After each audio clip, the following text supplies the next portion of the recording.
Welcome to our channel, Stress Induced Left Eye Twitch. My name is Bo. And I'm Jillian.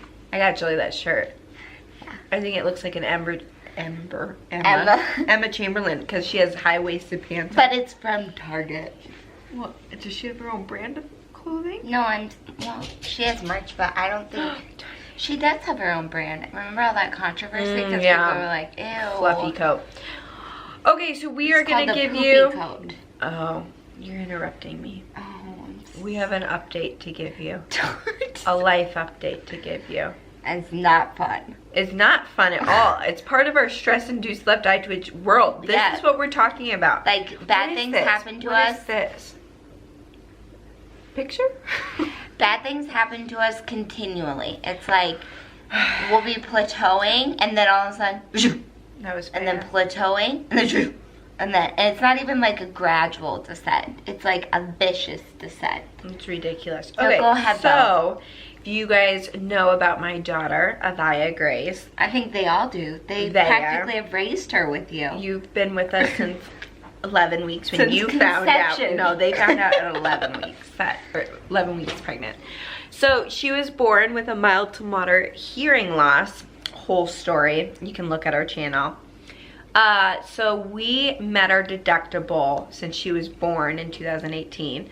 So our doctors came to us and said, hey, would you like to do genetic testing? A lot of times with hearing patients, it's a shot in the dark, but you wouldn't have to pay anything out of pocket since you've met your deductible because she was born. And they wanted to do that testing because they wanted to see if her hearing loss was genetic or something. We wanted to kind of see. We didn't know if it was something that maybe happened in the womb. We didn't know if it was a genetic thing, if it was progressive to deafness. We didn't know any of that. Yeah. So we said yes. It was a very traumatic experience. They drew her blood. Her blood didn't go, and so we only got like the littlest of blood, and my husband was like, all right, send it, and we're done. So they sent it back in December. We got a call in February, like a couple weeks ago, 3 weeks ago, I think. And I knew something was wrong because they called, and not wrong, but you'll hear about it. They were urgent about it, and they were like, hey, we'd like to meet you ASAP. Yeah, like the next day, first appointment available. And I like started to have that sinking feeling in my stomach and in my heart because but I didn't understand what else we could hear. We already knew she had hearing loss, so I didn't know maybe if it was like a progressive to deaf thing really quick.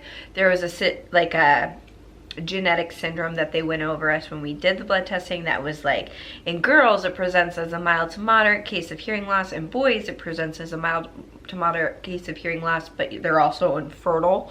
So it was like all these things that they were like going through of possibilities. And they had already said, like, we're not testing for anything cancerous, we're not testing for anything like genetic as far as dementia or Parkinson's or anything like that, but we're testing all hearing related things. So came back the next day to the doctors, and a genetic counselor and her ENT doctor, who she's seen since she was 2 months old, were in the room, and he was like, okay, it's not terrible, but we have some news that we need to, that will affect Avaya's future. And so I already had that like sinking feeling. And the doctor or the genetic person started talking about syndromes versus isolated hearing loss. And so she was like, Avaya has a syndromic hearing loss, which syndromes are... Which is literally what we were praying against from the very beginning. We prayed that it would just be an isolated case. And it was not a syndrome. And so she was like, she has syndromic hearing loss, and syndrome means more than one thing affected. So whether that be, you know, eyes and ears and nose, kidneys, something, there's two things or more working to make a syndrome. So she has something called Usher syndrome. And I remember researching this when I first found out that she had hearing loss, and I didn't know that there are 3 types of it. And so I looked at it, and the first type was like she would be born deaf, blind, and have balance issues. She is not any of those, so I just ruled it out. And then they explained that she has Usher syndrome type 2. Then they explained that she has Usher syndrome type 2A. So in order for her to get this, My husband has to be a carrier of Usher syndrome type 2, and Usher syndrome type 2A. I also need to be a carrier of all 3 of those things. If I would have had Usher type 2C and my husband had type 2A, she wouldn't be anything. Like, it has to be this very specific thing. And so one of my parents passed it down to me. Like, one of my parents is a carrier, and I happen to get it. But a lot of people are carriers, right? Yeah, so 50%. And you wouldn't even know if you were a carrier. So given, okay, out of a child, they have a 50% chance of being a carrier if you're a carrier. They have a 25% chance of getting the syndrome and being also, like, pass it on, or 25% of being nothing. So my husband comes from 5 boys, and we come from 4 siblings. So chances are, out of my siblings and his siblings, there's at least one other person that is a carrier of Usher syndrome. So we both are carriers, pass it on. She got the short end of the stick, and she got that 25% that she has Usher syndrome. So Usher syndrome type 2A is called the best of the worst to have. So she has mild to moderate hearing loss. They think that her hearing should stay at that and should not progress to deafness, which is a silver lining to it. But they also explained that her eyes, nothing, you can't see anything on it right now because she's so little, but around puberty into around like 20s, it can be in that end, she'll start getting, like, they're called floaters in her peripheral vision. And then over time, those blind spots, but those blind spots will, like, create more and more until she eventually has tunnel vision. But one of the first things that we'll see with her probably before she is gets the floaters is night vision blindness. So nights in the dark, she can't see well at all. And so it says that she will develop tunnel vision, and that her central vision, now this is the tricky part, her central vision could stay not affected until she's like 60s, 70s, 80s, whatever, 90s years old. Or when her peripheral starts going, it might be a very fast process, and then she'll develop cataracts, and then she'll go blind. So we have no idea, because Usher's type 1 and type 3 are a little bit more, I guess 3 is kind of, 3, they're born perfectly hearing and sighted. Any of this. Hearing and sighted people, and so then they develop it over the course of time, and they eventually go all the way deaf and all the way blind. It's just a very progressive one. It just might take more time. And then 3, they're born with it all, and they will lose everything by usually around 10. So she, silver lining, does have one that you know nothing about. And all these people, there's so many different outcomes. Like, she could be fine until she's 90, or she could be essentially blind by the time she's 20. Yeah, so Jillian and I are part of this, like, a bunch of groups on Facebook with Ushers, and there's just, I told you, it's like overwhelming, because everybody with type 2 has a different story. Everyone with type 2A has a different story. So even if, and my doctor said, if we were to pass on, I mean, Lord willing, we want more children, if we were to pass on Usher's 2A again, that person, that child's experience with it will look completely different than Avaya's. Yeah. Like, her hearing or her sight could go, you know, when she's 70, and the next baby's could go when she's 20. Yeah. But we are not more likely now to pass on any other Usher syndrome. Like, now that we are Usher's 2A carriers, we're not Usher's 1 carriers or 3 carriers, or like, it gets confusing. Yeah. So these are things, but on a completely unrelated note, so that was like on a Wednesday, and then we were scheduled for this giant 9-month clinic where she sees 5 different doctors, and they check her vision, her hearing, her speech, her balance, and genetics. So we went over that again. So The last appointment of a very long week was getting her eyes checked. We did this at 3 months. She was completely fine. Now this is not related to the Usher syndrome, but she's farsighted. Yeah. So she had to get glasses. They're so cute. I will show you what they look like. We're gonna include her in the end when she wakes up from her nap. Or we might not, and if we don't. We will. They need to see her. But then I have to splice this together. Which you can do for Vega. Or we could post a picture of her. Yeah, but we have like 100 followers on that and like 2,500 on Why that. are you all following us on Instagram? These are her glasses. They're so cute. Honestly, so I left that appointment, guys, sobbing because... Man, they're so magnified when you look at them through it. So I already keep hearing aids on her. If you guys want to see, these are what her hearing aids look like. I showed you guys in our day in the life. So these are her hearing aids, and she's awful lately about keeping them in. Like, straight up awful. She will keep the left one in. Can't see anything. Your eyes looked ridiculous. That was funny. So I left crying because as if Usher syndrome was not like overwhelming enough, and I kind of pulled it together pretty well after that. Yeah.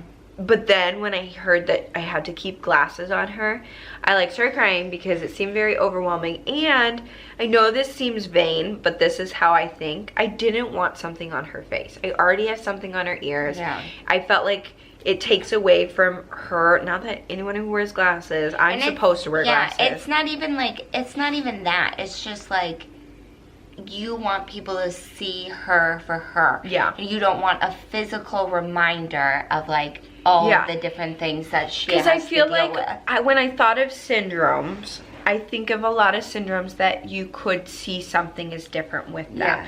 Now, if you take the hearing aids off and the glasses off of Bea, you would never know that she has any of this going on. Yeah. So when I'm putting all these things on, I feel like it was like not only a reminder for me, but like a sign to the world to be like, oh, something's wrong with her, you know?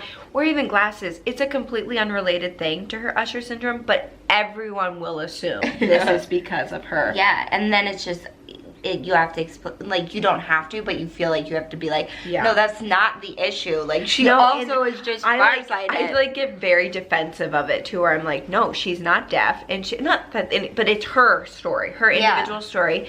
But I don't want people to label her right off the get-go, and I feel like I've done that in the past.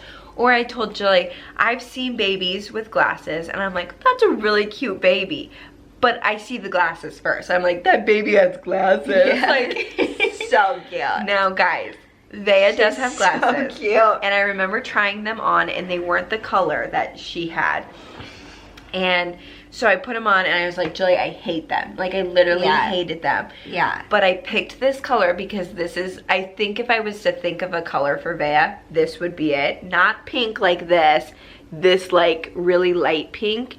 And it just fits her. Yeah, like, it fits her. So, look at her. This is just in case we don't have the time. Smiley one. If we can't show you, we might do another video where you can see her. Oh my gosh, she's so cute. But that's our update. I feel very... No, let me ask you a question so that you can address that. Yes. How are you feeling? Because when this first happened, you were not stable. So how are you feeling now? It's been how long since we found out? A week, 2 weeks? I think we're over 2 weeks now. So we've had time to process it. That's why we're not like crying. No, I cried a lot. Yeah. I cried because, this is actually a really good question. So I cried because I feel like I am mourning a lot of what I thought my life and her life would look like. Yeah. I cried because it's a very scary thing, and it's a very nerve-wracking thing, and I want to take all of this away from her. Like, literally, this child is my life, and she's like my whole heart, and it's really, really scary to like get news that something is wrong with her. But my doctor described it as like, it's like you're gonna get in a car accident. You just don't know when you're gonna get in a car accident, but this will help you prepare for that car accident. And I'm like, I just didn't even want to know. That dream. But it's true. Like, it will be a life-changing thing for her. Yeah. Like, we can be as politically correct as we want to be, but, like, nobody wants their child to be deaf and blind, or even partially deaf or partially blind. Like, it will affect her day-to-day life. She won't be able to drive if she's so, like, if her tunnel vision is too far gone. Like, like, we can be politically correct, but no parent wants that for their child. It doesn't mean that we love her less or differently. No. And so I think what I felt was a very grieving process, because you grieve, and I think it's healthy for you to grieve what you thought life would look like. I think any kind of special needs or any kind of life-altering thing, you need to take time to feel those emotions, and it's okay. Yes, there are times where I'm like, well, my kid doesn't have terminal cancer, or my kid doesn't have that, and that is true, but this is something that will affect her for the rest of her life, and it won't change her life expectancy, but it could change her life, like, what is that word where it's like the quality of life that she has. But and she'll be fine, but she you have will to grieve it. So I feel like I'm coming though more to a place of peace, because I was asking the Lord, we're Christians, and I said I was mad. Like, I felt like every single thing I prayed for with this child has not, like, it's basically been the opposite.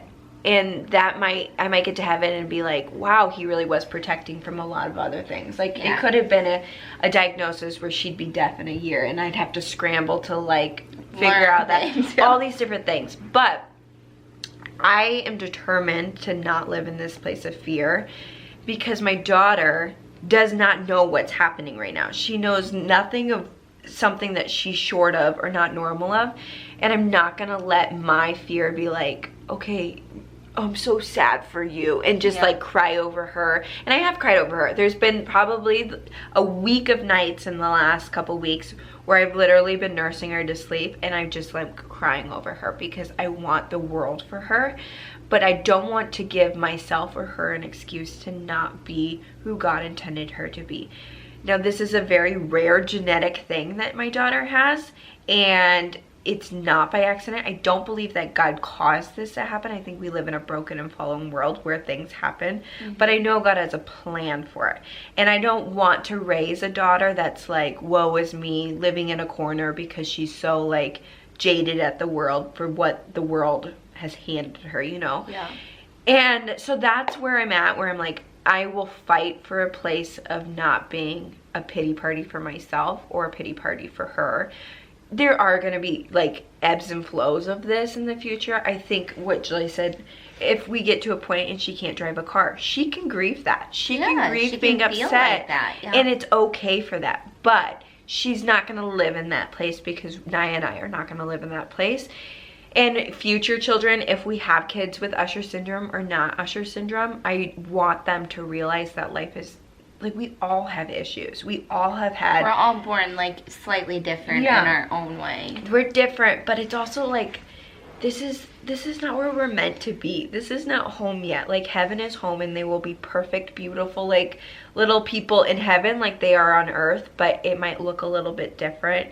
So I feel like I'm in a place of peace, and then it's like an analogy. I don't know if you guys have read the Bible, but there's an analogy, not an analogy, a story where Peter is walking on water towards Jesus. And it starts to get very stormy, and he starts to realize that he's, like, walking water, and he starts sinking, and he puts his hand out to Jesus, and he's like, save me. And Jesus saves him. But I feel like I'm walking on water towards Jesus, and I got my eyes set on him, and then I realized that life looks really fearful and really scary, and I don't know what to do, and I start sinking, and he pulls me up, but it's like I'm not there to him yet, so he's requiring me to keep walking to him. So I get back to a place where I'm like, okay, I can do this, I can do it, and then I keep sinking. But and then we're not those Christians that are like, God is really good. Like, we know he is really good. Like, we're not trying to, I think what Bo's, like, trying to say is, like, we don't have a choice. Like, either we accept this, like, this spot that we are in at life at the moment, and trust that God has something bigger, or we just think to ourselves, well, like, life is worth nothing. There's no purpose. Like, that's even scarier to sit there and think about that. Like, if I think about all the things that are wrong with Bea, if you knew Vea, she is amazing. Like, she's amazing to me. She is amazing to Joy. She loves Joy, I think, more than all of us. But then it would take away from what she is. Yeah. You know, like, this part of her is part of her. It really is. I would not want this for her. It's not like I'm like, thank you, Lord, for giving her partial deafness. But maybe it's like, someday we'll get there, but we're not. I'm not godly. there. No, I'm really not. And it's okay that I'm not, because I don't think that's what God, I think Christians get that so mistaken. Like, I don't think God is like, yes, I want you to like. It's like when things are hitting you in the face, it's like, please, more of this pain, please, God, because that honors you. He didn't intend for us to live like this. Exactly. You're so smart and wise. Thanks. No, you really are. Like, I learned so much I really do think that is like a misconception, like Joy said, that we're like supposed to be thankful for all of these like hurts and there's a difference between like being like, okay, God, I accept this, and I'm not gonna curse you or like, yeah, but Job even, like Job argued and fought against and raged against God, and God understands like those feelings. He understands our feelings deeper than we do. He's big enough and to take on our emotions, like our anger and our I think he can. Come on, it's too much. And it's okay if you're somebody who's going through a lot of like hurt or storm right now.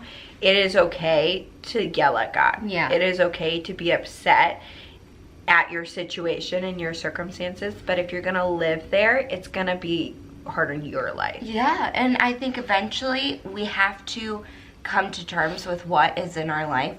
Otherwise, I mean, what kind of life will you have? And what kind of to be what our life is. It is, and I do think that sometimes very unhealthily, you and I push past things, but we've been trying very intentionally for a couple of years now, probably since we started becoming like best friends, to be like, no, we're not going to allow each other to just like push past things. We're going to not feel it, and we're going to grieve it, but then we're going to push past it and keep walking, because there's no other choice. And then another thing will hit us, and if we're not past we have to be ready. And this might, like I said, this might be a good day, and there are days that are not good days, and there are days that I call Joy and I'm like, I'm sad and I'm scared and I'm overwhelmed. Like, Joy can now tell when I like answer the phone whether it's a good or when I call what's you. Wrong? Yeah, and it's usually I'm already crying and I'm like, I just need to vent. Like, I just need to get it off. And then she needs to hermit for like 5 days. I do hermit. And then she'll come out of it. And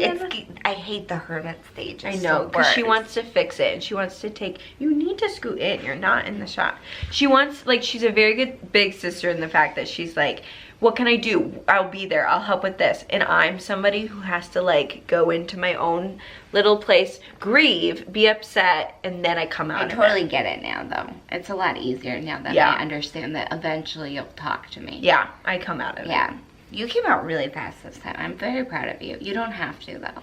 It's because it's very abstract right now. It is abstract. And it's like far off in the terms of she's 9 months old. Yeah, and so like I want to live in happiness because she's such a happy girl right now. Let's just do that right now. And we don't know. And we don't know what the future holds. There might be a cure. There might not be a cure. There might be things to help with it. We don't know. So we're going to live today. Because I think it honestly would be a very different case though if it was like she had cancer. Oh yeah. But long story short, with all of this rambling, Avaya has Usher syndrome type 2A. The potential is that by 20 years old, she could have progressive vision loss. Her hearing is at mild to moderate, but hopefully it won't get worse, but it could. I'm praying it doesn't get worse. I feel like I should start praying it. Never mind. No, in most cases, it doesn't progress. And that's about it. And she doesn't have, other types have balance issues. She doesn't have any of that. Oh, and she's pretty severely farsighted and has glasses, but they're so cute. Yeah. I will try to show a picture of Avaya after nap. We'll try to get a little clip of it. I love her. All right. This is a long one. I think anything else? Nope, that's it. If you have any questions, or if you have like somebody in your life that has this experience, specifically with Usher's type 2A, we could take all the help. Specifically with good news. A good story of how it's happening. I mean, like, it's fun how there's so much of a community, though. Like, I went in full on, like, I'm in every community. Yeah, so if somebody can give us some answers. She did join. All right, that's all. Are you running out of, is that why it turned orange? Yep. Okay, bye. I think you're right.